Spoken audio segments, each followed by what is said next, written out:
ভয়ানক একটি লাশের কাহিনী। ঘটনাটি ঘটেছিল দোহা থানার চরজয়পাড়া নামক গ্রামের এসপি বাড়ির সামনের সেই রাস্তায়, যেখানে একটা কালভার্ট আছে আর তার ঠিক পাশেই আছে বড় একটা ঝোপ। যে জায়গায় আরও একটি ঘটনা আমি এর আগেও সবার সাথে শেয়ার করেছি। এখন আমি সেই জায়গার আরও একটি ভয়ঙ্কর ঘটনা সম্পর্কে তুলে ধরছি।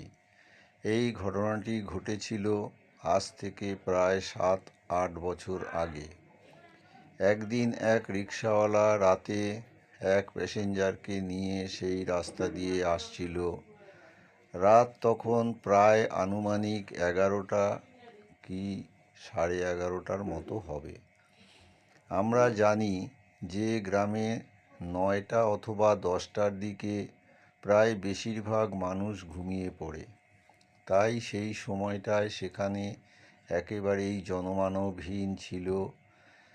তারা দুজনেই সেই রাস্তার ধারে ধরে যাচ্ছে, এমন সময় তারা কিছুটা দূর থেকে হঠাৎ সাদা কিছু একটা লক্ষ্য করে। তারা যখন সেই কালভার্টের কাছাকাছি জায়গায় গেল, তখন তারা দেখল যে কালভার্টের উপর সাদা কাপড় পরা একটা লাশ শুয়ে আছে। এরপর তারা দুজনেই রিকশা থেকে নেমে লাশটির কাছে যায়। তারা দুজনেই অবাক হয়ে গেল যে এত রাতে এখানে একটা লাশ কে রেখে গেল।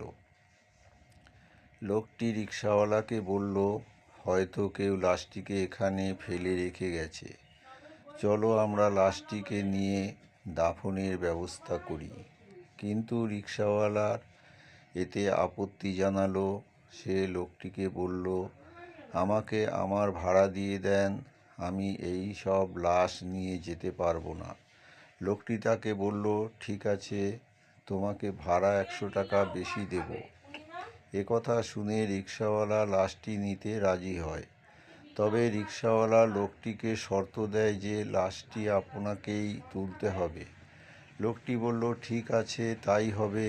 তারপর লোকটি লাশের কাছে গিয়ে মুখের কাপড় তুলতেই দেখতে পায় লাশটি চোখ খোলা অবস্থায় তাকিয়ে আছে। অর্থাৎ কেউ চোখ খোলা অবস্থায় মারা গেলে যেমনটা দেখা যায় ঠিক তেমন। এতে সে একটু ভয় পেয়ে যায়।